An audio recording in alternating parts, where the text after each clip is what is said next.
تو اس سے کیا فرق پڑتا ہے؟ فرق پڑتا ہے، اغوا کیا جاتا ہے اور غائب ہوا جاتا ہے، آیا سمجھ میں؟ اس نے اس بار طنزیہ کہا۔ تو آپ کا کہنا ہے کہ وہ یہاں سے اپنی مرضی سے غائب ہوئی ہیں؟ اس نے تیکھے لہجے میں کہا۔ اس کی آنکھوں میں حیرت چمکی تھی، کس دھڑلے سے وہ اس سے سوالات پہ سوالات کر رہی تھی۔ اس نے اسٹک کو اس کی ٹھوڑی کے نیچے رکھتے ہوئے اس کے چہرے کو ذرا سا اوپر اٹھا دیا۔ میں اپنا کام کرنا جانتا ہوں ابرش بی بی، اور میں کیسا افسر ہوں تم بھی جانتی ہو، اور تمہارا باپ بھی، اس لیے میرے راستے میں آنے کی کوشش مت کرنا ورنہ تمہارا حشر کر دوں گا۔ دھیمے مگر آگ اگلتے لہجے میں کہتا وہ جھٹکے سے مڑا اور باہر نکل گیا۔ وہ وہیں ساکت تھی۔ چند ثانیے بعد وہ مٹھیاں بھینچتے ہوئے باہر نکل گئی اور تھوڑی دیر بعد وہ روتے ہوئے اپنے بابا میر الہی بخش خان سے مخاطب تھی۔ ساری بات منو ان انہیں بتا دی تھی، البتہ آخر میں اس نے قدر مبالغہ آرائی سے بھی کام لے لیا تھا۔ وہ جواباً اسے ڈھیروں تسلیاں دے رہے تھے، بہلا رہے تھے اور یقین دہانی کروا رہے تھے کہ وہ ابھی کے ابھی آئے گا اور اس سے اپنے بدصورت رویے کی معافی مانگے گا۔ فون بند کرنے کے بعد اس نے آنسو صاف کیے اور محظوظ ہونے والے انداز میں مسکرائی تھی۔ ایسی کی تیسی تمہاری افسری کی، ابھی تم نے مجھے جانا ہی کہا ہے میر زین خان؟ وہ بڑبڑائی تھی۔ قریباً آدھا گھنٹہ گزرا ہوگا جب اسے گیٹ پر زین کے آنے کی اطلاع ملی۔ بڑی مطمئن مسکراہٹ کے ساتھ وہ بات لینے کے لیے بڑھ گئی۔ وہ اسے خوب انتظار کروانے اور اس کا ضبط آزمانے کے موڈ میں تھی۔ نہانے کے بعد وہ بالوں میں برش کر رہی تھی جب ریدا نے حیرت سے اسے دیکھا۔ ریدا اس کی ہم جماعت اور روم میٹ تھی۔ ابرش، تمہارا کزن گیٹ پر آدھے گھنٹے سے تمہارا انتظار کر رہا ہے، کیا تم کہیں جا رہی ہو؟ نہیں، ابھی لوٹ آؤں گی۔ وہ فتح مندی سے مسکراتی باہر نکل گئی۔ ہاسٹل کے گیٹ پر وہ اسے اپنی جیپ سے ٹیک لگائے سگریٹ پھونکتا نظر آیا تھا۔ وہ چادر کو ٹھیک کرتی اس کی سمت بڑھی تھی۔ زین نے سگریٹ پھینک کر بوٹ سے مسلا تھا۔ کہیے، کیسے اس ناچیز کو یاد فرمایا ایس پی صاحب؟ اس کی کھنکتی ہوئی آواز میں بڑی طنزیہ مسکراہٹ گھلی ہوئی تھی۔ زین نے بڑی سرد نگاہ اس پہ ڈالی اور دروازہ کھول کر ڈرائیونگ سیٹ پر بیٹھ گیا۔ گاڑی میں بیٹھو، اس نے دوسرا دروازہ کھول کر کہا۔ لہجہ بڑا سپاٹ تھا۔ وہ چند لمحے کھڑی رہی، پھر اس کی ہدایت پہ عمل کرتے ہوئے بیٹھ گئی اور دروازہ بڑی زوردار آواز میں بند کیا تھا، گویا سارا غصہ دروازے پہ نکال دیا تھا۔ کیا بات ہوئی تمہاری چچا سائیں سے؟ وہ گاڑی سٹارٹ کرتے ہوئے پوچھ رہا تھا۔ ابرش نے نظر اٹھا کر اسے دیکھا۔ انہوں نے آپ کو بتا دیا ہوگا، آئی ایم شیور، اس نے اعتماد سے کہا۔ تو پھر کیا؟ پھر یہ کہ اب مجھ سے کیا چاہتی ہو؟ آپ مجھ سے ایکسکیوز کریں، اس نے اطمینان سے کہا۔ گاڑی ایک جھٹکے سے رکی۔ کیا کہا تم نے؟ ایکسکیوز کروں تم سے؟ But why? وہ حیرت سے چلا پڑا تھا۔ ابرش نے بھویں اچکا کر اسے گھورا۔ آپ نے میرے ساتھ مس بیہیو کیا تھا، اس نے جتایا۔ اور جو تم نے کیا اس کا کیا؟ وہ تل ملا اٹھا تھا۔ اوکے فائن، آپ بابا کو بتا دیں، اس نے تسلی سے شانے اچکائے۔ تم مجھے بلیک میل نہیں کر سکتی ابرش بی بی، اس نے طنز کیا۔ میں ایسا کچھ نہیں کر رہی۔ اوکے۔ وہ چند لمحے اسے پرسوچ انداز میں دیکھتا رہا، پھر اس کے دونوں ہاتھ اپنے ہاتھوں میں تھام لیے۔ وہ بے تحاشا کنفیوز ہو گئی۔ Oh dear, I want an apology, وہ مدھم لہجے میں گنگنایا تھا۔ آنکھوں سے پھوٹتی تپش بڑی جاندار تھی۔ ابرش نے جھٹکے سے ہاتھ کھینچ لیے۔ یہ آپ کیا کر رہے ہیں؟ اس کی رنگت تمتمائی ہوئی تھی۔ اس کی حالت پہ زین نے ایک بلند کہکہا لگایا۔ ایکسکیوز کیا ہے؟ اب وہ اسے جلا رہا تھا۔ مجھے ہاسٹل چھوڑ دیں، اس نے رخ پھیر کر کھڑکی کی طرف کر لیا۔ اتنی جلدی کیا ہے؟ چلو میرے بنگلے پہ چلیں، اچھا سا ڈنر کریں گے، وہ بڑے دوستانہ انداز میں کہہ رہا تھا۔ میں نے آپ سے کہا نا مجھے ہاسٹل چھوڑ دیں، وہ اس کی طرف رخ کر کے بلند آواز میں بولی تھی۔ زین کے لبوں پہ جلا دینے والی مسکراہٹ آ گئی۔ لگتا ہے ایکسکیوز پسند نہیں آیا۔ اس کا لہجہ بڑا ٹھنڈا تھا۔ ابرش کو اس کی بات چابک کی طرح لگی تھی۔ اس نے بے بسی سے لب کچلے۔ اس کے ساتھ تو الٹی ہو گئی سب تدبیریں والا معاملہ ہوا تھا۔ کیسا زیرک تھا وہ شخص! وہ تو اسے جلانا چاہتی تھی مگر الٹی آنتیں گلے کو پڑ گئی تھیں۔ چلو جیسے تم کہو، اس نے گاڑی سٹارٹ کر دی تھی۔ میر قربان علی خان اور میر الہی بخش خان دونوں بھائی تھے۔ میر قربان وکیل تھے، بے حد پڑھے لکھے، سلجھے ہوئے اور تہذیب یافتہ۔ ان کا اکلوتا بیٹا زین خان تھا، وہ بھی ان کا پرتو تھا۔ اس نے اپنی مرضی سے پولیس سروس جوائن کی تھی، جس کی وجہ سے اس کے مزاج میں سختی اور تندہی آتی چلی گئی۔ پیشہ ہی ایسا تھا کہ سخت دل بنے چارہ ہی نہ تھا۔ دوسری طرف میر الہی بخش خان کے 3 بیٹے اور ایک بیٹی تھی۔ ان کا بڑا بیٹا ایک مشہور و معروف صنعت کار تھا، شادی شدہ اور 3 بچوں کا باپ تھا اور کراچی میں اسٹیل مل چلا رہا تھا۔ دوسرا بیٹا نیوز اینکر تھا اور اسلام آباد میں ہوتا تھا، وہ غیر شادی شدہ تھا۔ جبکہ تیسرا بیٹا امریکہ میں انجینئرنگ پڑھ رہا تھا۔ اس کے بعد ابرش تھی، بے حد لاڈلی، ضدی اور اپنی منوانے والی۔ گاؤں کے پس منظر کے باوجود وہ ہاسٹل میں رہائش اختیار کرتے ہوئے آگے پڑھ رہی تھی اور پولیٹیکل سائنس پارٹ 2 کی طالبہ تھی۔ لاہور میں صرف وہ اور زین ہوتے تھے۔ زین اپنے سرکاری بنگلے میں رہائش پذیر تھا۔ اس کا اکلوتا تایا زاد کزن، جسے غصہ دلانے میں اسے خوب مزہ آتا تھا۔ بابا ہمیشہ اسی کو بھیج دیتے، کبھی سامان دے کر، کبھی پیسے دے کر، کبھی کتابیں، اور اکثر شاپنگ پہ لے جانے کی ذمہ داری بھی زین خان ہی کی تھی۔ وہ اکثر چڑھ جاتی اور جلتی کرتی بے سوچے سمجھے، جو ہاتھ آتا خریدتی جاتی۔ ایسے میں وہ اپنے ساتھ چلتے اس باڈی گارڈ کو قطعاً بھول جاتی، جو منہ میں گھونگیاں ڈالے، ہر 10 منٹ بعد گھڑی پہ نگاہ ڈال کر اسے اپنے قیمتی وقت کا احساس دلاتا تھا۔ جب کبھی بابا لاہور آتے تو زین کے گھر میں اکثر ڈنر ہوتا، جس میں اس کی شرکت لازمی ہوتی تھی۔ بھلا ایسا ممکن تھا کہ بابا آتے اور اسے گھماتے نہ؟ سر فہرست پکنک پوائنٹ تو ان کے نزدیک زین کا سرکاری بنگلہ ہی تھا۔ ابرش کے شوق بھی بڑے عجیب تھے، گھڑ سواری اور نشانہ بازی، دونوں میں اس نے باقاعدہ ٹریننگ لی تھی۔ اگر وہ گھوڑے کی پشت پر بے خوف و خطر سواری کر سکتی تھی تو دوسری طرف اس کا نشانہ بھی باکمال و بے خطا تھا۔ بابا نے اس کے عجیب و غریب شوق ہونے کے باوجود اس پہ کوئی پابندی نہ لگائی تھی۔ وہ اس کی ہر خواہش و ضد ہمیشہ پوری کرتے تھے، مگر جواباً انہوں نے اس سے اس کے بدلے صرف ایک ہی چیز کا اختیار مانگا تھا، اور وہ تھا شادی۔ اسے ہاسٹل بھیجنے سے پہلے انہوں نے اس سے وعدہ لیا تھا کہ وہ شادی ان کی پسند سے کرے گی۔ ابرش نے بلا چون و چرا ان کے فیصلے کو مان لیا تھا۔ اس کا تعلق بظاہر ایک ماڈرن مگر کسی حد تک روایت پسند فیملی سے تھا، جہاں بہرحال آج بھی باپ کی مرضی کو اولویت دی جاتی تھی۔ سب سے زیادہ اس کی دوستی ردا سے تھی، جو اس کی روم میٹ بھی تھی۔ وہ اس کی اور زین کی نوک جھونک سے بے حد محظوظ ہوتی تھی، اور یوں ابرش الہی بخش خان اپنی زندگی اور ذات میں بڑی مطمئن و مسرور تھی اور زندگی گزارتی جاتی تھی۔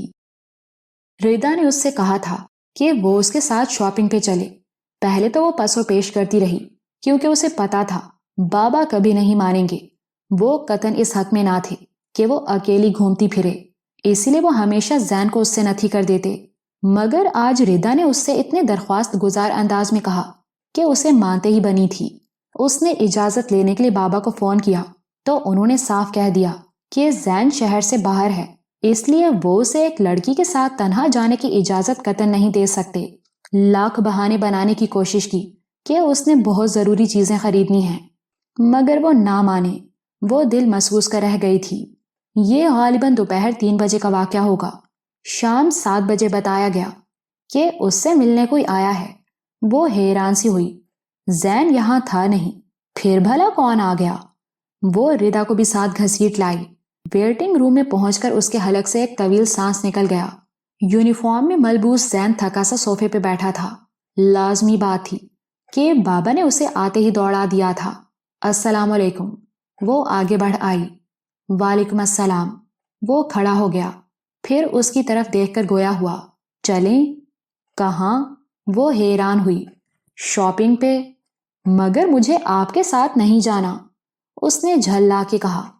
کوئی تک تھی بھلا؟ یعنی اس کی اپنی مرضی تھی ہی نہیں۔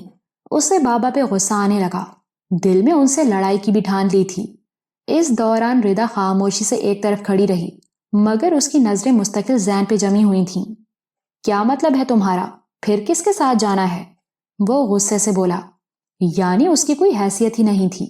چچا کی ایک کال پہ وہ دوڑا چلا آیا تھا بنا اپنی تھکن کی پرواہ کیے۔ آخر اتنے پریشان جو تھے کہ خدا معلوم ان کی لاڈلی بیٹی کو کتنی ضروری اشیاء خریدنی ہیں جو وہ انہیں یوں فون پہ فون کر رہی تھی۔ وہ اسلام آباد سے ابھی اور سیدھا ادھر ہی آ گیا، مگر وہ اس کا احسان ماننے کے بجائے الٹا اکڑ رہی تھی۔ مجھے ردا کے ساتھ جانا تھا، اس نے کہا۔ آئی ایم سوری محترمہ، آپ کو اس کی اجازت نہیں ہے، وہ طنزاً بولا۔ کائنڈلی آپ اپنا افسرانہ لہجہ میرے ساتھ مت استعمال کیا کریں، اس نے بھی طنز کیا۔ اچھا اب چلو ابرش، مجھے دیر ہو رہی ہے، اس نے گھڑی کی طرف دیکھ کر جتایا۔ مجھے نہیں جانا، وہ واپس مڑ گئی۔ زین کا خون کھول اٹھا۔ کیا مطلب ہے تمہارا؟ میں اتنا فارغ ہوں کہ تمہارا یہ جواب سننے کے لیے شہر کے دوسرے کونے سے پون گھنٹے کی ڈرائیو کر کے آیا ہوں، اس نے تلخی سے کہا۔ ابرش کو فوراً اپنے بدصورت رویے کا احساس ہوا تھا۔ وہ پلٹی۔ آئی ایم سوری، اس نے دلی شرمندگی سے کہا۔ واقعی بھلا اس میں زین کا کیا قصور تھا؟ نہیں جانا تمہیں؟ وہ اسے گھور رہا تھا۔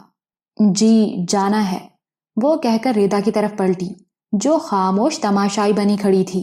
سوری ردا، تم مجھے لسٹ دے دو، میں تمہاری شاپنگ بھی کر لوں گی۔ ارے نہیں، ردا نے کہا، اس کی ضرورت نہیں۔ ابریش بس کرو اب، چل پڑو، وہ بیزاری سے بولا۔ ابریش اس کی طرف پلٹ آئی۔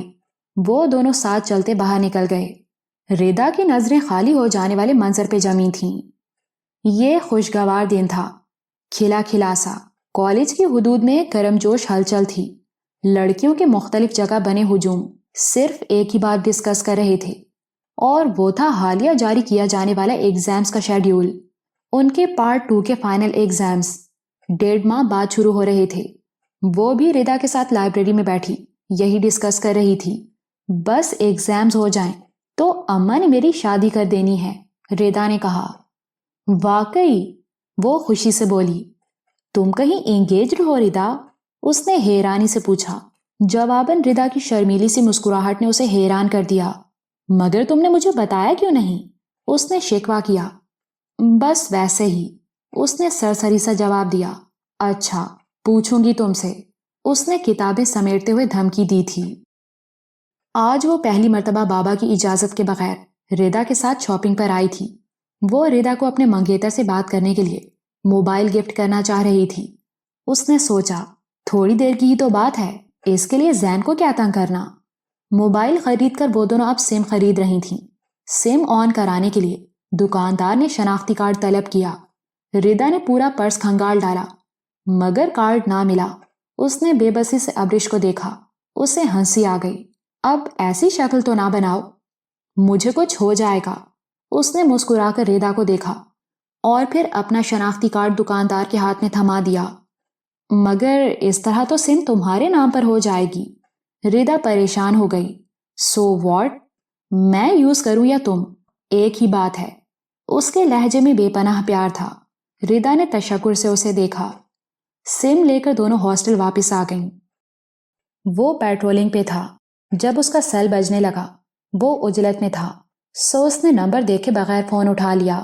یس، کیسے ہیں زین؟ بڑی اپنائیت سے پوچھا گیا تھا۔ ٹھیک ہوں، آپ کیا کر رہے ہیں؟ آپ کون ہیں؟ زین تھوڑا جھنجھلایا۔ یہ جاننا ضروری ہے کیا؟ مدھم لہجہ بڑی مٹھاس لیے ہوئے تھا۔ زین کے ماتھے پہ بل پڑنے لگے۔ بہت ضروری ہے، بتائیں، اس نے سرد مہری سے کہا۔ ناموں میں کیا رکھا ہے؟ دیکھیے بی بی، میرے پاس اتنا وقت نہیں کہ میں ان فضولیات میں پڑھوں، اس لیے صاف بات کیجیے۔ وہ بے لچک تھا۔ اوف، اپنا یہ افسرانہ انداز چھوڑ دیجیے ایس پی صاحب، کھنکتی ہنسی کے ساتھ کہا گیا۔ زین کے سر پہ کسی نے دھماکہ سا کیا تھا۔ یہ انداز، یہ الفاظ تو صرف اس کے ساتھ ابرش ہی بولتی تھی۔ وہ کچھ دیر خاموش رہ گیا۔ میں اسی لہجے میں بات کرنے کا عادی ہوں، آپ کہیں اور وقت برباد کریں محترمہ۔ اس کا انداز مزید سخت ہوا تھا۔ جب وقت ہی برباد کرنا ہے تو آپ پر کیوں نہیں؟ وہ آنچ دیتے ہوئے لہجے میں بولی تھی۔ زین کا دماغ گھوم گیا۔ اس نے کھٹاک سے فون بند کر دیا تھا۔ اسے یقین نہیں ہو رہا تھا کہ یہ ابرش تھی، مگر وہ ایسا کیوں کرے گی؟ کیسی اتفاق کی بات تھی کہ اس کی ابرش سے کبھی فون پہ بات نہیں ہوئی تھی، ورنہ وہ فوراً اس کی آواز شناخت کر لیتا۔ اس نے اسکرین پہ نظر دوڑائی، مگر وہ ابرش کا نمبر نہیں تھا، کوئی انجان نمبر تھا۔ پہلے اس کے ذہن میں آیا کہ وہ اس نمبر پہ کال بیک کرے اور اس کا دماغ درست کر دے، مگر پھر وہ ہچکچا گیا کیونکہ اسے یہ بھی لگ رہا تھا کہ یہ ابرشی کی شرارت ہو سکتی تھی، ورنہ رانگ کالز اسے کبھی نہیں آتی تھیں۔ اسے کچھ دیر اسی طرح بیٹھے گزر گئی، پھر اس نے کوفت سے سر جھٹکا اور اس اچانک اٹھنے والے معاملے کو پس پشت ڈال دیا۔ مگر یہ مسئلہ ختم نہیں ہوا تھا۔ وہ ہر وقت اسے میسیجز کرنے لگی۔ شروع میں وہ صرف یہ اندازہ لگانا چاہتا تھا کہ وہ کون ہے، مگر اس کے لیے اسے زیادہ محنت نہیں کرنا پڑی۔ اسے بہت جلد اندازہ ہو گیا کہ وہ ابریشی تھی۔ اس کی باتیں اتنی زیادہ ملتی جلتی تھیں کہ وہ ماننے پہ مجبور ہو گیا تھا، اور یہ یقین ہو جانے کے بعد کہ وہ ابریشی تھی، دکھ اور افسوس کا گہرا احساس تھا جس نے زین کو اپنے حصار میں لے لیا تھا۔ کبھی وہ اسے مختصر کال بھی کرتی، وہ اتنے خوبصورت لہجے میں بولتی کہ وہ حیران رہ جاتا۔ اس کی بے تابی اور دل کو کھینچ لینے والی کشش زین کو مسحور کر دیتی، مگر اس سب کے باوجود وہ بہت کم بولتا تھا، اور اس نے اپنا ریکارڈ صاف رکھنے کے لیے کبھی اس نمبر پہ کال یا میسج نہ کیا تھا۔ کل کو کوئی بات کھلتی تو کم از کم اس کے ہاتھ تو صاف ہوتے۔ وہ اس سے کہتی تھی، آپ پر یونیفارم بہت سجتا ہے زین۔ توصیفی لہجہ زین کو عجیب سی کیفیت سے دوچار کر جاتا۔ کبھی وہ مصروف ہو جا تو فون ہی نہ اٹھاتا، تب وہ اسے بہت افسردہ میسج بھیجا کرتی، آپ بہت سخت دل ہیں زین۔ وہ خراب موڈ کے ساتھ میسج پڑھتا اور ڈیلیٹ کر دیتا، مگر ایک اور خیال اسے اکثر ستاتا، وہ یہ کہ ابرش کے لہجے میں بڑی موزور سرکشی ہوتی ہے، ضد ہوتی ہے، اور کسی قدر اس کا رویہ بے لچک بھی۔ زین کو یہ سب یاد آتا تو اسے یہ لڑکی ابرش نہیں لگتی۔ اسی کشمکش میں 10 دن گزر گئے۔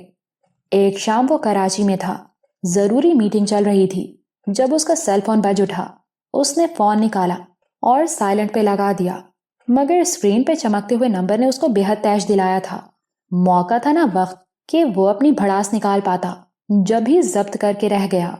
مگر رات اس کا فون آیا تو زین نے اس کی خوب بے عزتی کر ڈالی۔ دیکھیے بی بی، کہیں اور کوشش کیجئے، ان تیلوں میں تیل نہیں، سمجھ میں آیا؟ میرے لیے کچھ مشکل نہیں، مجھے صرف ایک فون کرنا پڑے گا اور آپ کی ساری ہسٹری میرے ٹیبل پہ ہوگی۔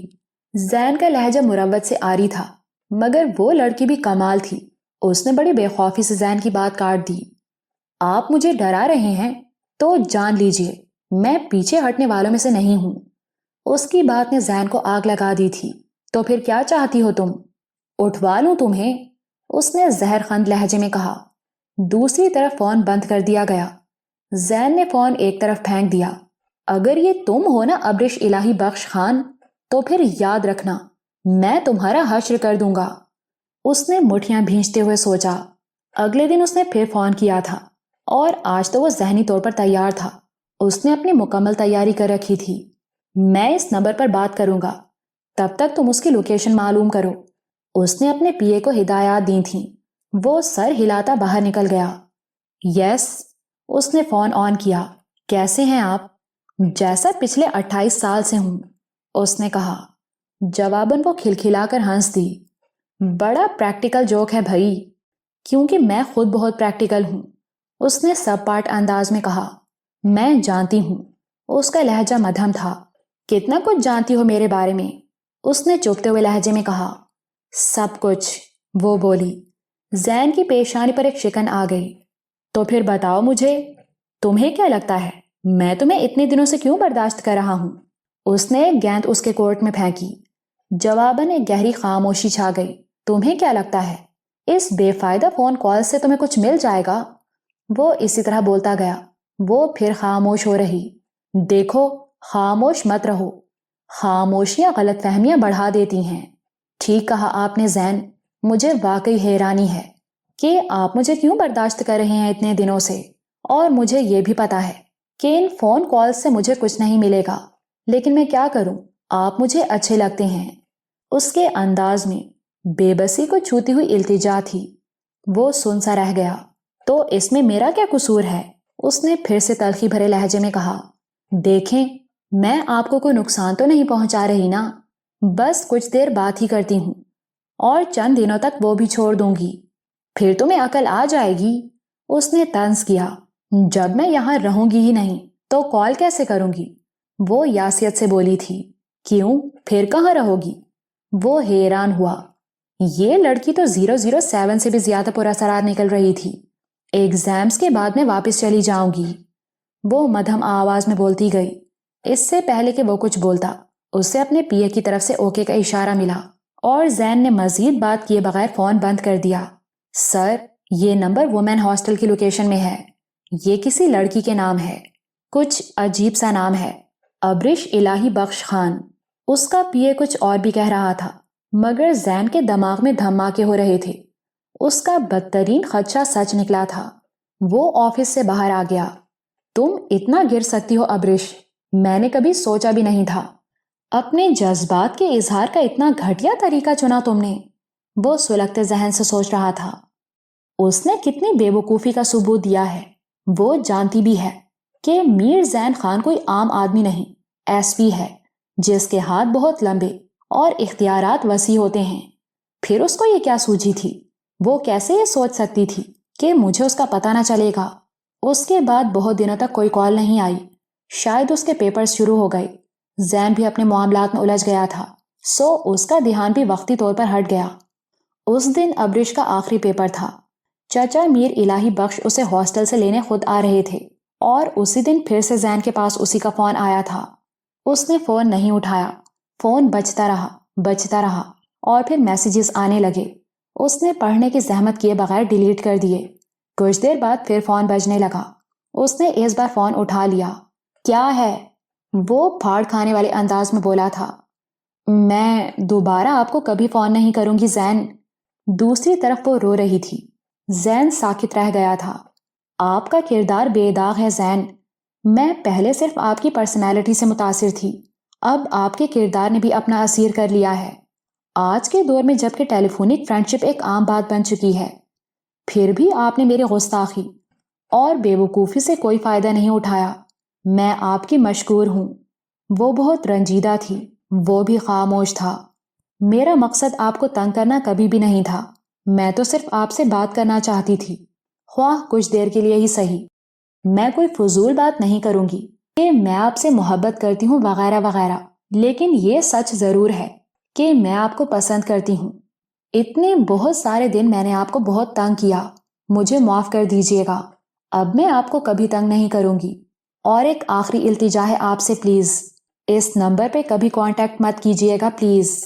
وہ پھر سے رونے لگی۔ اوکے۔ زین نے فون بند کر کے طویل سانس لیا۔ وہ عجیب سی کیفیات کا شکار ہو رہا تھا۔ تو ابرش اس سے متاثر تھی، اسے پسند کرنے لگی تھی۔ اس کے لبوں پہ ایک مسکراہٹ آ گئی جو دم بدم گہری ہوتی جا رہی تھی۔ ابرش اندر آئی تو ردا بیڈ پہ اوندھی لیٹی رو رہی تھی۔ آج وہ سب تتلیاں اپنے اپنے گھروں کو لوٹ رہی تھیں۔ وہ دکھ کے گہرے احساس کے ساتھ اس کے پاس بیٹھ گئی۔ بس کرو ردا، مجھے بھی تم سے بچھڑنے کا اتنا ہی دکھ ہے، لیکن تم فکر مت کرو، ہم ایک دوسرے سے رابطے میں رہیں گے۔ وہ اس کو تسلی دے رہی تھی۔ ہاں میں جانتی ہوں۔ وہ آنکھیں پوچھتی ہوئی اٹھ بیٹھی۔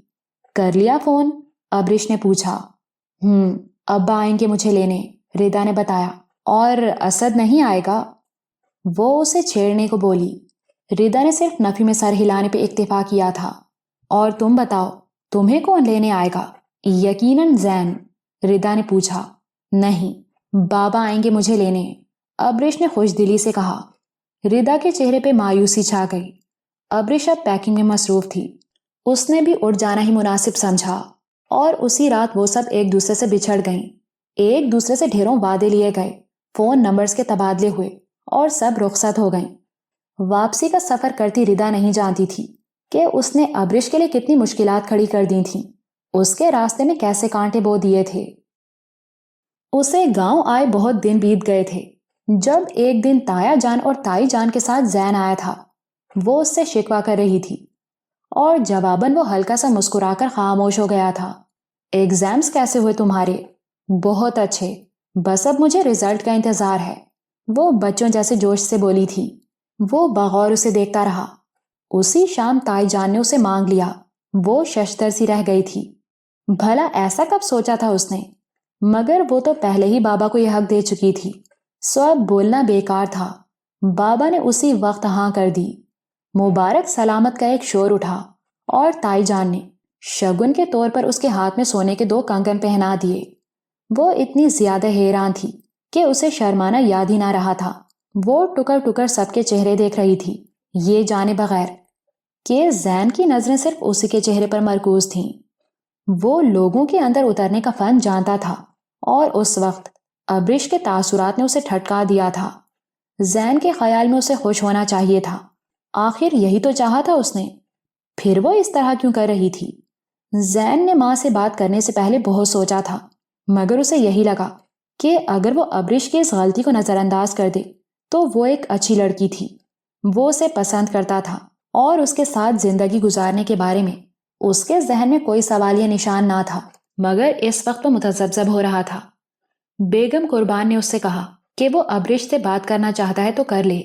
چچا سائیں کو بھی اعتراض نہ تھا. کون سا وہ پہلی بار مل رہے تھے؟ وہ تو ہمیشہ سے ہی ابرش کی ہر ذمہ داری زین پہ ڈال دیا کرتے تھے، سو اب تو وہ بے حد خوش تھے. انہیں اپنا یہ ذہین اور بااصول بھتیجا بے حد پسند تھا. وہ دونوں لوہے کے سنہرے کام سے سجے جھولے کے گرد کھڑے تھے. تم خوش ہو نا ابرش؟ زین کے انداز میں سچائی جاننے کی جستجو تھی. نہیں، اس نے سر اٹھا کر پوری سچائی سے کہا. کیوں؟ زین کو دھچکا لگا. یہ لڑکی کیا چاہتی تھی بھلا اس سے؟ میں نے کبھی ایسا نہیں سوچا تھا. ابرش نے جھولے میں بیٹھتے ہوئے کہا. کھلی کھلی چاندنی میں جھولا آہستہ آہستہ ہلنے لگا. تو اب سوچ لو، زین نے 2 ٹوک انداز میں کہا، ورنہ اس کا دل چاہ رہا تھا 2 تھپڑ لگا کر اس ڈرامے باز لڑکی کا دماغ درست کر دے. کیسا انجان بننے کا ناٹک کر رہی تھی وہ. مشکل ہے، آپ کے اور میرے مزاج میں بہت مماثلت ہے. وہ کیسے؟ ہم دونوں ہی غصے والے ہیں. ٹھیک. ہم دونوں ہی ضدی ہیں. یہ بھی ٹھیک. اور ہم اپنی منوانا چاہتے ہیں. اور آپ بہت سخت دل ہیں زین. یہ میری فیلڈ کا تقاضا ہے. پتا ہے، بابا کہتے ہیں کہ شوہر اور بیوی کا مزاج ایک جیسا نہیں ہونا چاہیے.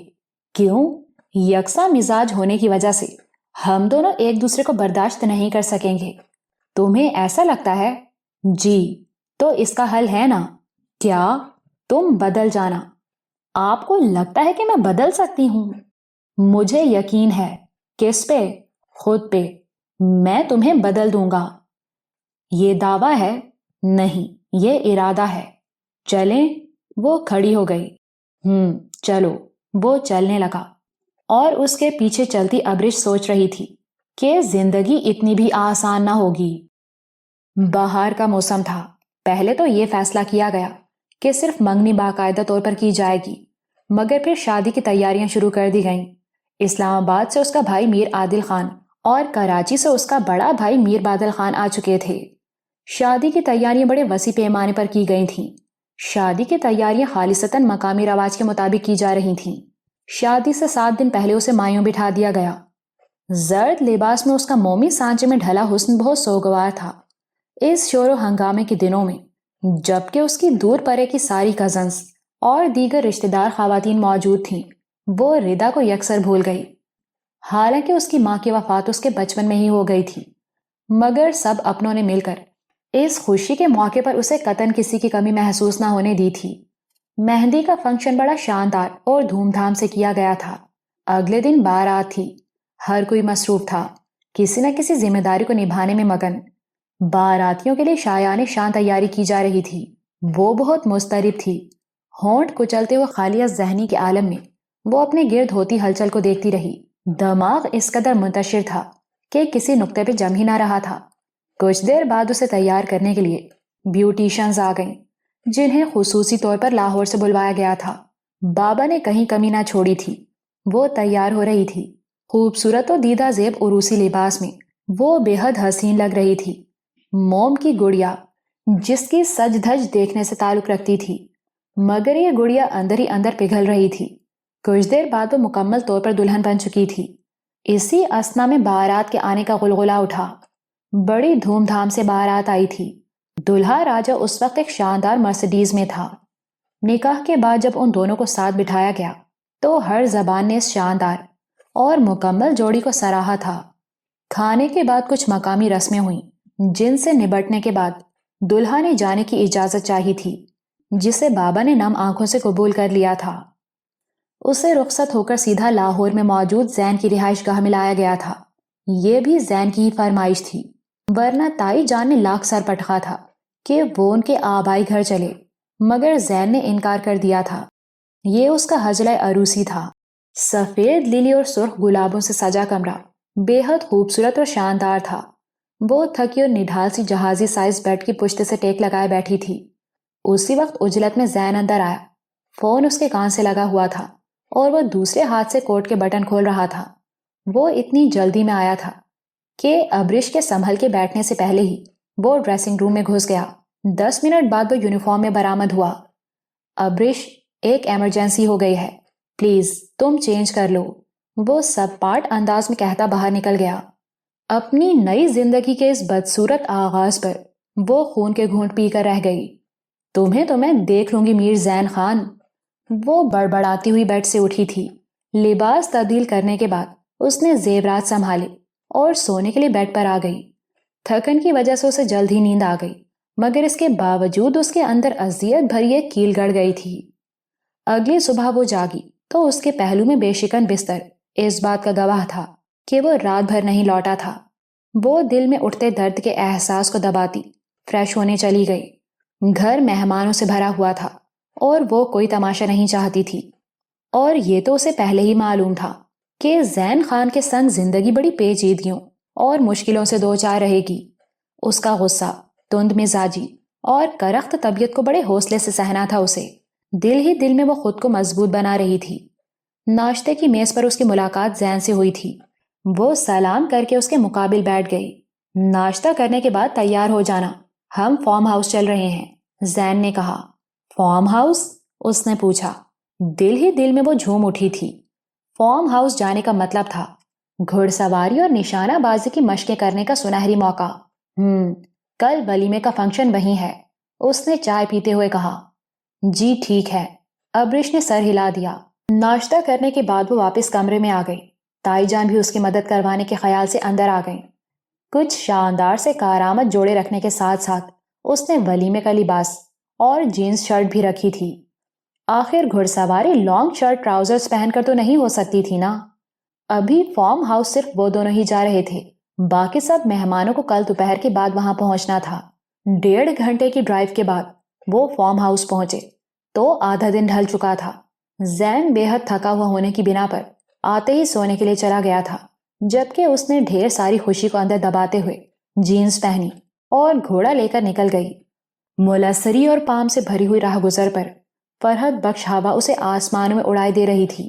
اس کا سیل فون مسلسل بج رہا تھا، مگر وہ نظر انداز کرتی رہی۔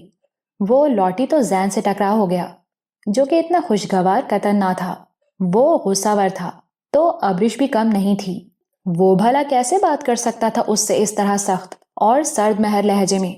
ابرش نے خود کو دی گئی ساری ہدایات بھلا ڈالی تھیں اور اس سے الجھ پڑی، جس کا نتیجہ فون ٹوٹنے پر ختم ہوا تھا۔ وہ کتنی ہی دیر پھوٹ پھوٹ کر روتی رہی، پھر اٹھی اور فریش ہونے چلی گئی۔ سیاہ لباس میں وہ سوجی سوجی آنکھیں لیے بالوں میں برش کر رہی تھی۔ باہر شام ٹھہر رہی تھی اور اس کا ملگجہ اندھیرا ابرش کے دل کو تاریکیوں میں دھکیل رہا تھا۔ زین نے ثابت کر دیا تھا کہ وہ آخر مرد تھا جو سراپے حکم ہوتا ہے، اور وہ ابرش کو اپنا محکوم بنانا چاہتا تھا۔ کیا ایسا ممکن تھا؟ اس کا ذہن مختلف سوچوں کی آماج گاہ بنا ہوا تھا۔ اسی وقت ملازم نے اسے کھانا لگنے کی اطلاع دی۔ وہ خود کو سنبھالتی اٹھ کر باہر آ گئی، جہاں ٹیبل پر زین بھی موجود تھا۔ اس نے صرف چند لقمے لیے اور اٹھ کر کمرے کی طرف بڑھ گئی۔ کچھ دیر بعد وہ بھی کمرے میں آ گیا۔ وہ خود کو پرسکون کرتی اٹھی اور خواہ مخواہ وارڈروب میں لباسوں کی ترتیب درست کرنے لگی۔ زین کی گہری اور اندر تک اترنے والی نگاہ اس پر جمی تھی۔ اسے بے چینی ہونے لگی۔ یہ سیاہ لباس کس سوگ میں پہن لیا تم نے؟ اس نے گمبھیر آواز میں سوال کیا۔ جاؤ لباس تبدیل کر کے آؤ۔ اس کے لہجے میں تحکم کی آمیزش صاف نظر آتی تھی۔ ابرش نے خود پر بے پناہ ضبط کیا تھا۔ وہ اس وقت اگر معمولی سی بھی بدتمیزی کرتی تو معاملہ بگڑ سکتا تھا۔ اس نے بڑی فراست سے معاملے کی نازکی کو دیکھا اور لباس تبدیل کرنے چلی گئی۔ کچھ دیر بعد وہ لوٹی تو ایک سرخ رنگ کے کامدار جوڑے میں جھلملا رہی تھی۔ زین کی نگاہیں اس پر جم سی گئیں۔ ابرش، اس نے پکارا۔ اس پکار میں کچھ ایسا تھا جس نے ابرش کو بے تحاشا نروس کر دیا تھا۔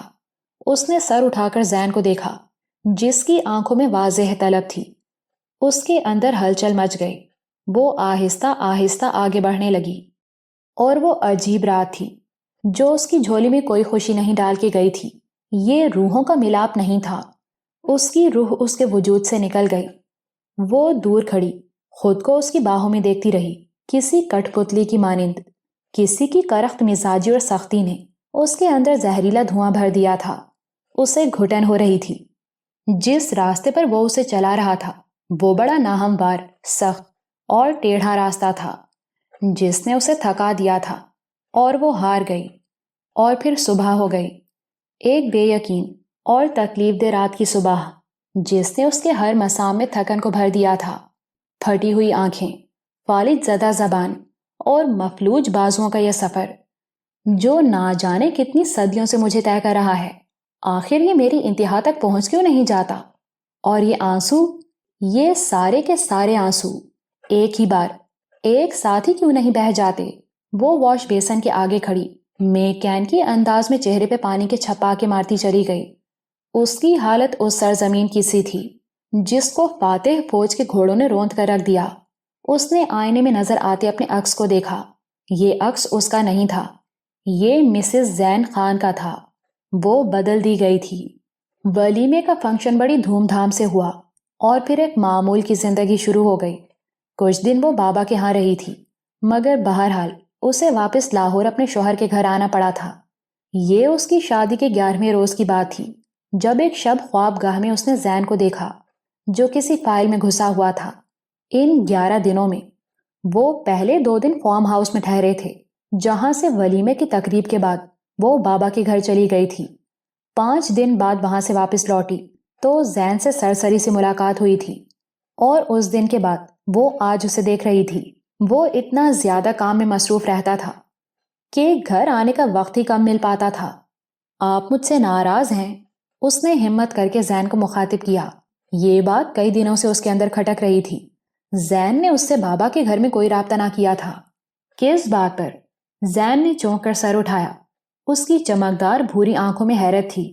فارم ہاؤس پر میں نے آپ سے بدتمیزی کی تھی نا، اس بات پر؟ وہ ہچکچاتے ہوئے مدھم لہجے میں بولی۔ نہیں، اس واقعے کی کوئی خاص اہمیت نہیں ہے۔ یعنی کچھ نہ کچھ اہمیت ہے، وہ ٹھٹکی تھی۔ مجھے فلسفہ مت سمجھاؤ ابرش، تمہیں نظر نہیں آ رہا میں مصروف ہوں، اس نے جتاتے ہوئے انداز میں کہا۔ اہانت کے احساس سے ابرش کا چہرہ گلابی ہو گیا تھا۔ اس نے اٹھ جانا ہی مناسب سمجھا۔ اگلے دن تائی جان آ گئیں۔ ان سے مل کر ابرش کو دلی سکون ملا تھا۔ وہ ان کے ساتھ مل کر گھر کی نئے سرے سے آرائش اور زیبائش میں مصروف ہو گئی۔ پتہ نہیں گھر والے کو گھر میں دلچسپی تھی یا نہیں، مگر اسے بہرحال تھی، گھر میں بھی اور گھر والے میں بھی۔ پورے گھر کی آرائش تبدیل کرنے کے بعد اس نے توجہ بیڈ روم کی طرف مرکوز کر دی تھی۔ تائی جان نے اسے بتایا تھا کہ یہ روم زین نے اپنی مرضی سے سیٹ کیا تھا، جب ہی ابرش نے چند معمولی تبدیلیوں کے سوا اور کچھ نہ کیا تھا۔ وہ نہیں چاہتی تھی کہ زین کو برا لگے۔ اس کی ازدواجی زندگی نے پہلے دن سے جو ڈگر اختیار کی تھی ہنوز اسی پہ چلی آ رہی تھی۔ اس کی بے نیازی اور لاپرواہی اسی طرح قائم تھی۔ وہ اب بھی ہفتے میں 2-3 دن ہی رات کو گھر آ پاتا تھا، اور سب سے بڑھ کر اس کا ابرش کے ساتھ رویہ بھی اسی طرح کا تھا، عجیب سا۔ پتہ نہیں کیوں، مگر ابرش کو لگتا کہ اس کی بھول بھلائیوں سے بھری ازدواجی زندگی کے پیچھے کوئی اور بات بھی تھی، کوئی ایسی بات جو یقیناً زین کے اندر دبی تھی۔ اس کی جانچتی نظریں ابرش کو عجیب سے کرب کا شکار کر جاتی تھیں۔ کوئی ایسی کہانی تھی جس کے عنوان اور متن سے ناواقف ہونے کے باوجود اس کے زیر اثر تھی۔ وہ بدل رہی تھی۔ کسی کی بے نیازی اور سختی نے اسے توڑ دیا تھا۔ جب وہ گھر آتا تو ابرش کی حتی الامکان کوشش ہوتی کہ اسے ابرش سے کوئی شکایت نہ ہو، مگر خدا معلوم وہ اس میں ناکام کیوں ہو جاتی تھی۔ اسے ہمیشہ کوئی نہ کوئی بات مل جاتی جو قابل گرفت ٹھہرتی، اور وہ بے بسی کے احساس سے لب کچل کر خود کو برداشت کا درس دیتی رہتی۔ وہ نہیں چاہتی تھی کہ زین سے بدتمیزی کرنے کی صورت میں اس کے باپ کی تربیت کو غلط ٹھہرایا جائے۔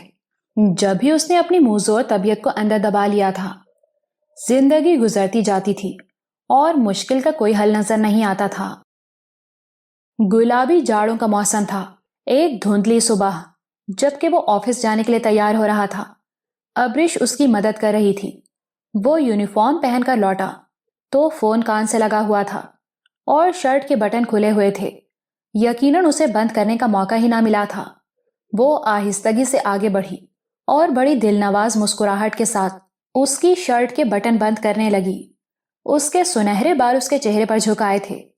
زین کے ہاتھ نے نرمی سے بال پیچھے ہٹا دیے۔ ابرش نے چونک کر اس کی طرف دیکھا۔ وہ فون بند کر چکا تھا۔ پھر اس نے نرمی سے ابرش کو بازوؤں میں لے لیا۔ ایک بات بتاؤ۔ اس کی آنکھوں میں عجیب سی چمک تھی۔ پوچھیں؟ اس نے نظر جھکا لی۔ مجھ سے محبت کرتی ہو نا؟ اس کا لہجہ پر یقین تھا۔ آپ کو کیا لگتا ہے؟ اس نے نظریں اٹھا کر اعتماد سے پوچھا۔ کسوٹی کھیلنا چاہتی ہو؟ نہیں، اس نے شانے اچکائے۔ تو پھر میری بات کا جواب دو۔ اور اگر میں نہ دینا چاہوں تو؟ اس نے بھی اسی کے انداز میں کہا۔ زین کے ماتھے پر شکن آ گئی۔ اس نے ابرش کو ایک دم جھٹکا دیا۔ وہ اس سے ٹکرائی تھی۔ تم جواب دو گی اور ضرور دو گی، وہ چبھتے ہوئے لہجے میں بولا تھا۔ زبردستی ہے کیا؟ ابرش ضد سے بولی۔ ہاں، اس نے اپنی گرفت سخت کر دی۔ آپ مجھے ہرٹ کر رہے ہیں، اس نے مزاحمت کی تھی۔ اور تم؟ وہ تیز لہجے میں بولا۔ زین پلیز۔ اس کی آنکھوں میں آنسو آ گئے۔ میں آنسوؤں میں بہنے والا مرد نہیں ہوں ابرش خان، تم اچھی طرح جانتی ہو۔ اس کا لہجہ بے لچک تھا۔ کیا مجھے آزادی رائے کا حق ہے؟ اس نے ایک گہری سانس لے کر پوچھا تھا۔ کیوں نہیں؟ تم کسی عام، جاہل اور گنوار شخص کی بیوی نہیں ہو، تم میر زین خان کی بیوی ہو، اس نے غرور سے کہا۔ تو پھر میری بات مان لیجیے، میں آپ کو اس بات کا جواب ضرور دوں گی، مگر ابھی نہیں، کچھ دنوں بعد پلیز، اس نے التجا کی تھی۔ وہ پیچھے ہٹ گیا تھا۔ وہ لب کچلتی باہر نکل گئی۔ اسے ابھی ناشتے کا انتظام دیکھنا تھا۔ اسے آج بابا بہت یاد آ رہے تھے اور ردا بھی۔ وہ ردا کا نمبر گم کر بیٹھی تھی، جب ہی وہ اسے شادی پہ بھی نہ بلا سکی تھی، جس کا اسے دلی افسوس تھا۔ اس کی یہ یاد رنگ لائی تھی اور اسی دن بابا اس سے ملنے آ گئے۔ وہ بے تحاشا خوش تھی۔ وہ ان کے پاس بیٹھی ڈھیروں باتیں کرتی رہی۔ وہ اس کے لیے یہ خوشخبری بھی لائے تھے کہ ردا نے انہیں گھر کے نمبر پر فون کیا تھا، اور جب انہوں نے اسے بتایا کہ ابرش کی شادی ہو چکی ہے تو وہ بے حد خوش ہوئی تھی۔ فوراً ابرش کا نمبر مانگنے لگی تو انہوں نے اسے ابرش کا نیا نمبر دے دیا تھا۔ ابرش ان کی بات پر پریشان ہو گئی تھی۔ جانے وہ بیچاری کب تک کال کرتی رہی ہوگی، مگر اس کا تو نمبر ہی بند ملا ہوگا۔ الہی بخش زین سے مل کر جانا چاہتے تھے، مگر وہ پتہ نہیں کہاں تھا کہ فون بھی نہیں اٹھا رہا تھا۔ وہ بہت مایوس ہو کر لوٹے تھے۔ دکھ تو ابرش کو بھی بے حد تھا، کم از کم وہ فون پہ بات تو کر سکتا تھا۔ اس رات وہ گھر لوٹا تو ابرش کا موڈ سخت خراب تھا۔ بابا آئے تھے، اس نے ڈنر ٹیبل پر زین کو بتایا۔ اس نے صرف سر ہلانے پر اکتفا کیا۔ آپ کو کال کرتے رہے، آپ نے فون ہی نہیں اٹھایا۔ وہ بہت سنبھل کے بول رہی تھی، مگر کہیں اندر شدید غصہ دبا ہوا تھا۔ میں پیٹرولنگ پہ تھا اور فون سائلنٹ پہ، سب پارٹ لہجہ تھا، تو جب آپ نے فون چیک کیا تھا تو کال بیک کر کے ایٹ لیسٹ انہیں بتا تو دیتے کہ آپ نہیں آ سکیں گے، اس نے شکوہ کیا۔ وہ کرسی دھکیل کر کھڑا ہوا اور تیز تیز قدم اٹھاتا باہر نکل گیا۔ وہ ساکت بیٹھی رہ گئی۔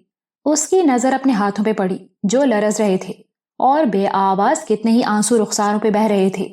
بہت دیر تک وہ ایسے ہی بیٹھی رہی، پھر خود کو سنبھال کر اٹھی اور اندر کی طرف بڑھ گئی۔ زین بیڈ پہ نیند دراز کوئی مووی دیکھنے میں مگن تھا۔ اس نے شب خوابی کا لباس پہنا اور اپنے مقام پر لیٹ گئی۔ سر لحاف میں دیے وہ کتنی دقتوں سے خود پر قابو پانے کی کوشش کر رہی تھی، ورنہ دل چاہ رہا تھا کہ پھوٹ پھوٹ کر رو دے۔ وہ تھکی ہوئی تھی اور سونا چاہتی تھی، مگر ٹی وی کی آواز اس کی راہ میں مزاحم تھی۔ کچھ دیر بعد ٹی وی کی آواز بند ہو گئی۔ کمرے میں خاموشی چھا گئی۔ اسے خواہش تھی اور اس کا دل چاہ رہا تھا کہ وہ نرمی سے اس کا کندھا تھپتھپائے اور اپنے رویے پر معذرت کرے، مگر وہ جانتی تھی یہ ناممکن تھا۔ وہ بے خبر سو چکا تھا۔ رات قطرہ قطرہ بھیگ رہی تھی اور زندگی میں تاریکی بڑھتی جاتی تھی۔ اس کی ازدواجی زندگی اسی اتار چڑھاؤ کا شکار تھی۔ زین کا رویہ بھی اسی طرح کا تھا، ویسا ہی سرد مہر، لاپرواہ اور بے حس۔ اس میں کوئی تبدیلی نہ آئی تھی، مگر اس نے اپنا کہا سچ ثابت کیا تھا۔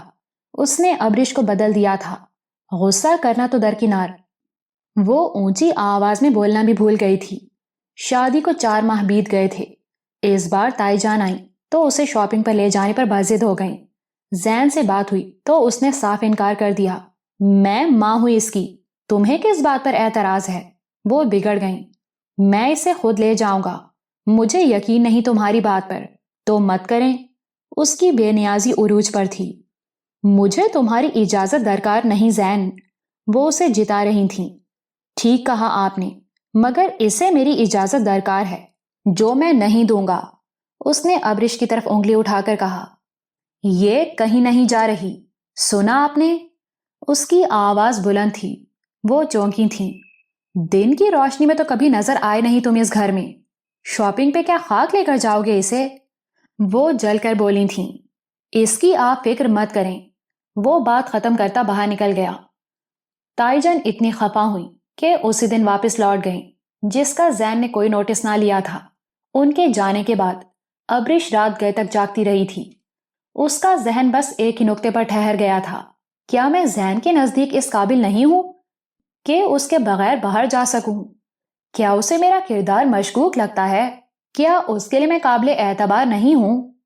یہ سوالات بڑے نوکیلے تھے اور ابرش کے خون کی گردش مدھم کرتے جاتے تھے۔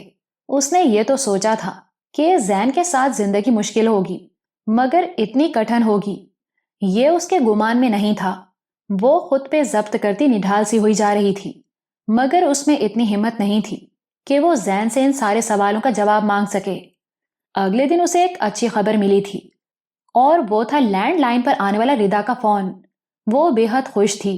ردا اس سے ساری باتیں جان لینا چاہتی تھی، زین کی اور اس کی شادی، زین کا رویہ، یہ شکوہ کہ اسے نہیں بلایا، اور سب سے بڑھ کر اس کا موجودہ پتہ۔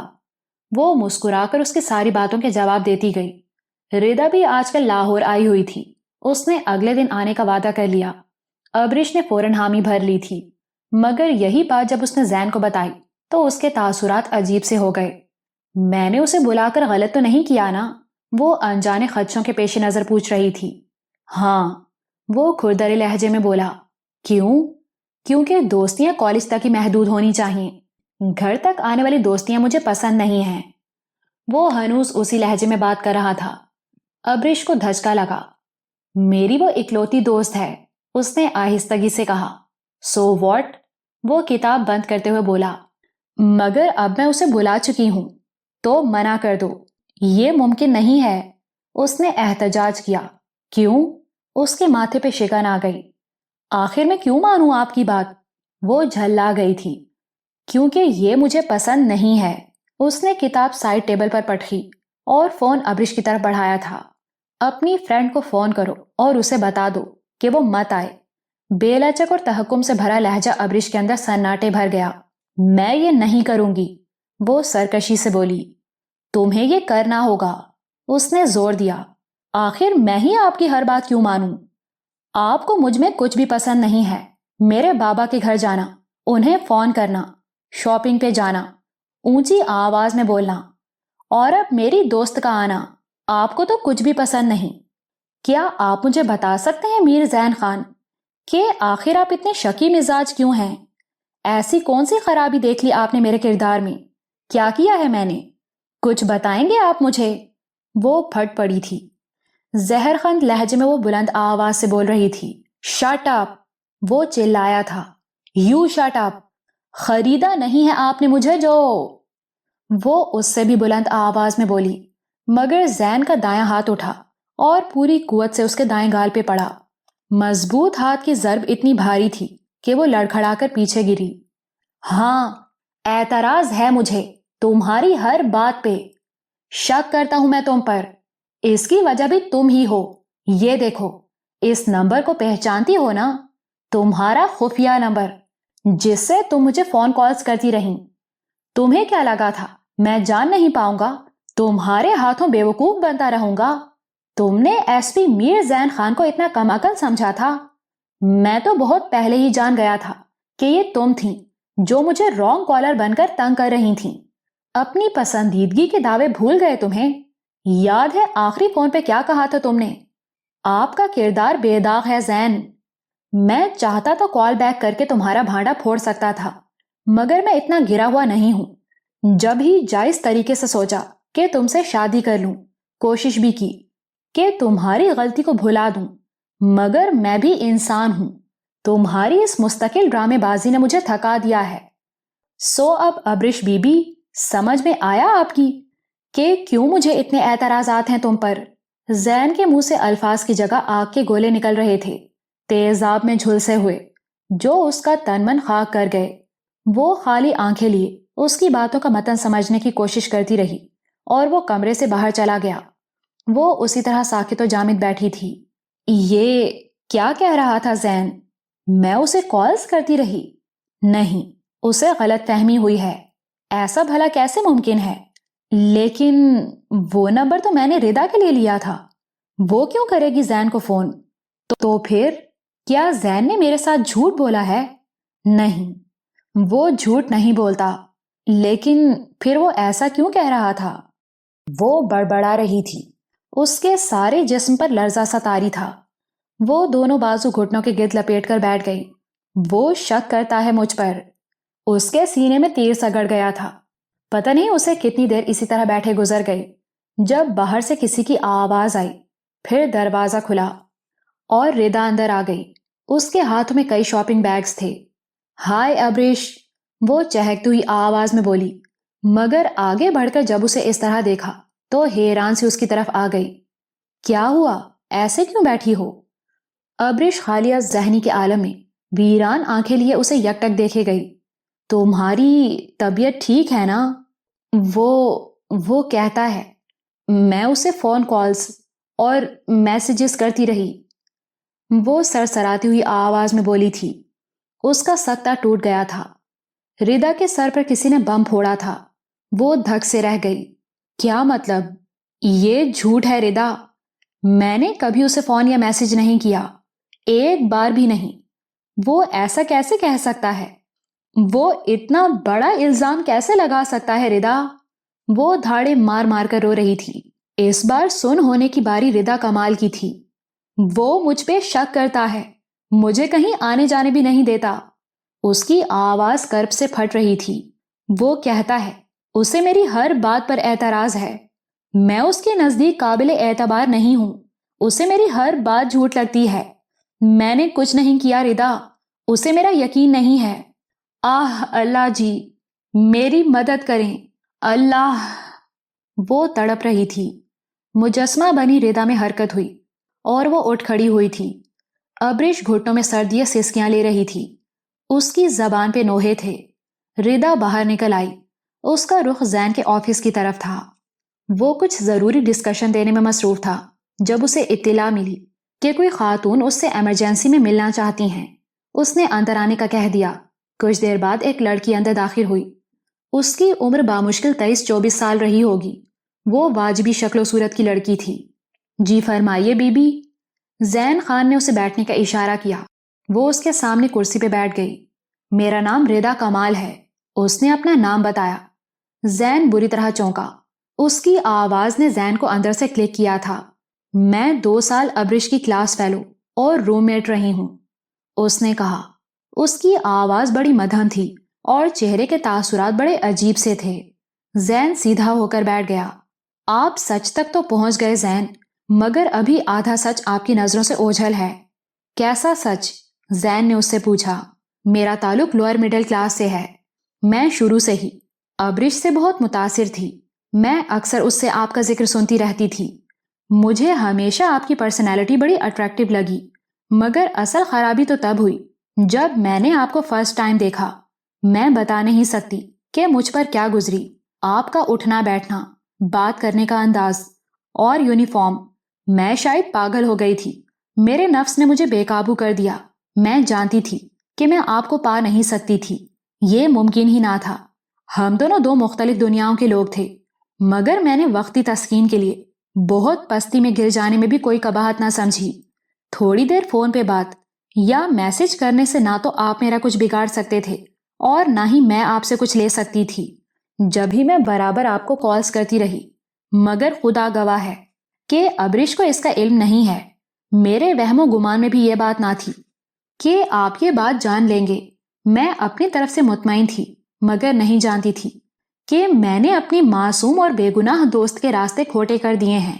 میں نے کبھی نہیں سوچا تھا کہ میری وقتی جذباتیت اور بے وقوفی مجھے یہ دن دکھائے گی۔ وہ بے آواز رو رہی تھی، اس کی نظریں جھکی ہوئی تھیں، شاید اس میں زین سے نظر ملانے کی ہمت ہی نہ تھی۔ میں نے تب جو کیا مجھے اس میں کچھ غلط نہ لگا تھا۔ میں مطمئن تھی کہ میری چوری پر پردہ پڑ گیا، مگر یوں آج اپنی دوست کو اپنے رب سے التجا کرتے دیکھا تو مجھے اس آہ سے ڈر لگا، مجھے اس پاکیزہ لڑکی کی بددعا سے خوف آیا۔ اپنی آخرت بچانے کے لیے سوچا کہ میں آپ کو سب سچ بتا دوں، اور آج میں یہاں ہوں۔ وہ ہونٹ بھینچ کر خود پر قابو پانے کی کوشش کر رہی تھی۔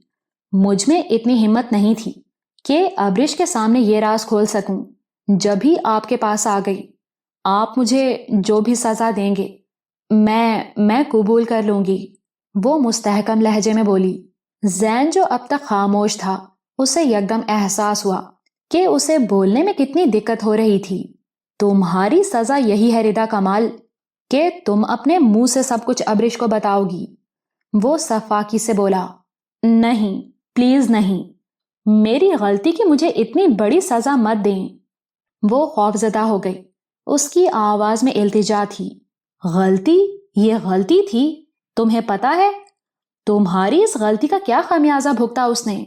احساس ہے تمہیں؟ وہ غرایا تھا۔ وہ سسک اٹھی۔ یہ تماشا بند کرو اور چلو میرے ساتھ۔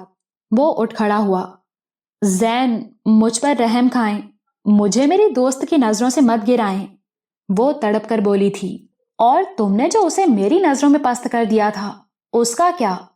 اس نے کھا جانے والے انداز میں اسے گھورا۔ خدا کے لیے، خدا کو بیچ میں مت لاؤ۔ کیا یہ سب کرتے ہوئے تمہیں خدا یاد آیا تھا؟ اس نے جھپٹ کر اس کا بازو پکڑا اور اسے اپنے ساتھ گھسیٹتا ہوا لے کر باہر نکل گیا۔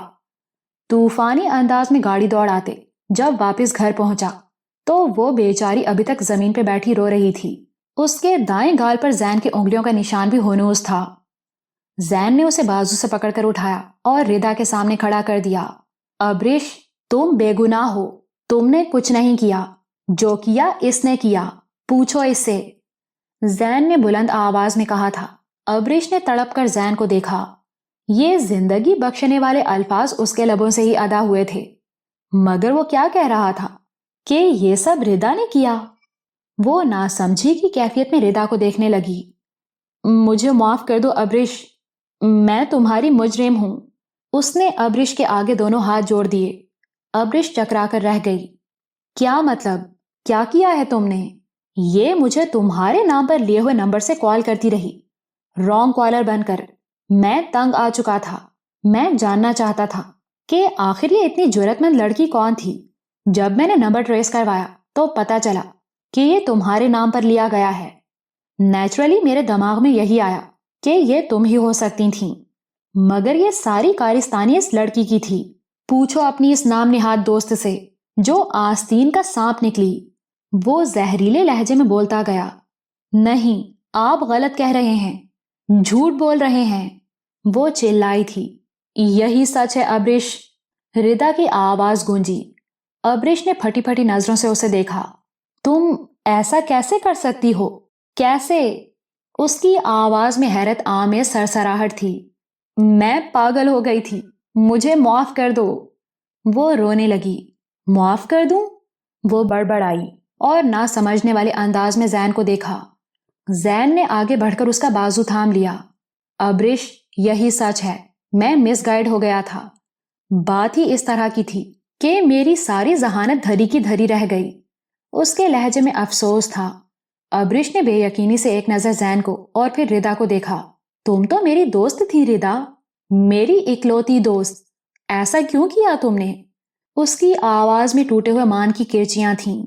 میرا دماغ خراب ہو گیا تھا ابرش، اس نے جیسے خود کو کوسا تھا۔ ابرش، دفع کرو اس گھٹیا لڑکی۔ زین نے اس کو اپنی طرف کھینچ لیا۔ ابرش بلند آواز سے رو رہی تھی۔ یہ تو میری دوست تھی زین۔ وہ زین کا بازو تھامے فریاد کناں تھی۔ اس نے ایسا کیوں کیا؟ کیوں مجھے آپ کی نظروں سے گرا دیا؟ کیوں میرے ساتھ ایسا گھناؤنا کھیل کھیلا؟ کیوں؟ میں نے کسی کے ساتھ کبھی برا نہیں کیا زین، پھر میرے ساتھ ایسا کیوں ہوا؟ وہ زین سے پوچھ رہی تھی۔ زین نے اسے اپنے ساتھ لگا لیا اور خون آشام نظروں سے ردا کو گھورا تھا۔ ردا کمال، اس گھر سے دفع ہو جاؤ اور دوبارہ مجھے نظر مت آنا، ورنہ تمہارا انجام اچھا نہیں ہوگا۔ اس نے وارننگ دی تھی، اور ردا کمال تو اب تاعمر اپنے ضمیر کی قیدی بن چکی تھی۔ روتے ہوئے وہاں سے نکل گئی۔ ابرش، حوصلہ کرو، زین نے اس کا سر سہلایا۔ وہ میری دوست، وہ بے ربطی سے بولتی اس کے بازو میں لہرا گئی۔ رات گہری اور تاریک تھی۔ وہ بیڈ پر چت لیٹی تھی جب دو بازو نرمی سے اس کے گرد حمائل ہو گئے۔ ابرش، اس کی آواز میں بے تابی اور پیاس تھی۔ مجھے چھوڑ دیں، میں آپ کے قابل نہیں ہوں۔ اس کا وجود لرز رہا تھا۔ ایسا مت کہو، وہ تڑپا۔ یہی سچ ہے میر زین خان، میں تو خود سے نظر ملانے کے بھی قابل نہیں ہوں۔ کیا ہو سکتی ہے میری حیثیت خود اپنی نظر میں؟ ایک ایسی لڑکی جس کے بارے میں ہر حد تک غلط سوچا گیا ہو، جس کو بد کرداری کا سرٹیفکیٹ تھما کر ہر لمحہ اسے بے اعتباری کی مار ماری گئی ہو۔ میں ایک ہاری ہوئی ذات ہوں، میں تو بالکل بھی اچھی نہیں ہوں۔ اس کے آنسو بہنے لگے۔ ایسا کچھ نہیں ہے ابرش، خدارا اتنی انتہا پر مت جاؤ۔ وہ اس کے آنسو صاف کرنے لگا۔ تو پھر سچ کیا ہے؟ آپ بتائیں، آپ تو بہت پڑھے لکھے ہیں نا، عام لوگوں سے بہت مختلف، مگر آپ نے مجھ سے پوچھنا تک گوارا نہ کیا، بس لا علمی میں ہی مجھے سزا دیتے رہے۔ وہ شکوہ کناں تھی۔ اس بات کو بھول جاؤ، اب سب کچھ ٹھیک ہو چکا ہے، وہ مستحکم لہجے میں بولا تھا۔ نہیں بھول سکتی میں، وہ ہسٹیریائی ہو گئی۔ تو پھر کیا چاہتی ہو تم؟ وہ بے بس ہوا تھا۔ مجھے بابا کے گھر بھجوا دیں، اس نے التجا کی تھی۔ ٹھیک ہے، صبح تیار رہنا، اس نے فوراً حامی بھر لی تھی۔ وہ ساکت سی اس کے بازوؤں میں پڑی رہی اور رات قطرہ قطرہ بھیگتی رہی۔ اگلی صبح وہ بابا کے ہاں چلی آئی۔ وہ اسے دیکھ کر بے حد خوش ہوئے تھے۔ دونوں باپ بیٹی نے مل کر دوپہر کا کھانا کھایا۔ وہ ان کے بازو دباتی رہی اور بابا اس سے پوچھتے رہے کہ زین کے ساتھ وہ خوش تو ہے؟ وہ ان کی تسلی کے لیے مسکرا کر جواب دیتی رہی۔ اس کے بابا نے اسے ایک شاندار زندگی دی تھی، اس کی ہر خواہش پوری کی تھی، اس کے لیے اپنے تئیں ایک بہترین جیون ساتھی تلاش کیا تھا، اور سب سے بڑھ کر اس کے لیے بے شمار دعائیں کی تھیں۔ تو وہ کیسے انہیں اپنی ازدواجی زندگی کی جھلک دکھلا کر دکھی کرتی؟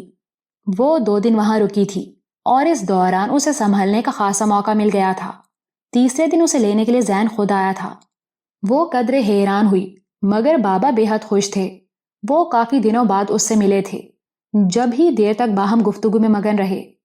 وہ 4-5 گھنٹوں تک رکا تھا۔ ایک شاندار ضیافت کے بعد وہ دونوں واپسی کے لیے نکل آئے۔ شام ہو چکی تھی، فضا میں ایک دھندلی زردی چھائی ہوئی تھی۔ کیسی طبیعت ہے اب؟ زین نے پوچھا۔ وہ چونک کر متوجہ ہوئی۔ بہتر ہوں، آہستگی سے اس نے کہا۔ میں اس گلٹ سے نکلنا چاہتا ہوں ابرش۔ تو پھر کیا سوچا آپ نے؟ وہ بولی۔ یہی کہ تم سے ایکسکیوز کروں۔ وہ آہستہ سے بولا۔ تو کریں۔ وہ زیر لب مسکائی۔ اسے ایک پرانا منظر یاد آنے لگا تھا۔ زین نے جھٹکے سے بریک لگائی اور پورا کا پورا اس کی طرف گھوم گیا۔ شاید اسے بھی وہ پرانا منظر یاد آ گیا تھا۔ ابرش، میں تم سے اپنے غلط رویے اور سخت الفاظ کی معافی چاہتا ہوں۔ وہ اس کے ہاتھ تھامے بولا تھا۔ وہ ڈبڈبائی ہوئی آنکھوں سے اسے دیکھے گئی۔ میں نے بہت غلط کیا نا؟ وہ بے حد بے چین تھا۔ میں نے تمہیں انجانے میں دکھ دیا، ورنہ سچ تو یہ ہے کہ میں تم سے بے پناہ پیار کرتا ہوں۔ اس کی آنکھوں میں سچی چاہت کے دیے روشن تھے۔ ابرش نے بے ساختہ زین کے شانے پر سر دھر دیا۔ زین کے اندر سکون اترتا گیا۔ اس نے جھک کر ابرش کی پیشانی کو چوما اور گاڑی سٹارٹ کر دی۔ ابرش کا دل پھول کی طرح کھلا ہوا تھا۔ زین کی والہانہ چاہت اسے ایک خوبصورت زندگی کے آغاز کی نوید دے رہی تھی۔ محبت تو بادشاہ ہوتی ہے جو رعایا نہیں رکھتی۔ لیکن غلام ضرور بنا لیتی ہے۔